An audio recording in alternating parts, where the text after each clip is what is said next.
आप सभी लोगों से मेरा नमस्कार हो। मैं हूँ रितु चौहान। एक आप लोग के बीच एक छोटी सी भजन।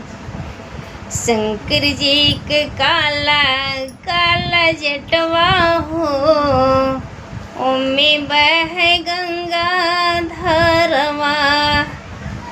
शंकर जी के काला काला जटवा हो, ओमे बह गंगा धरवा।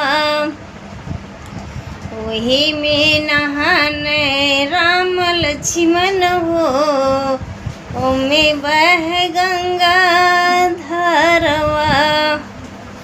वही में नहान राम लक्ष्मण हो, ओमे बह गंगा धरवा।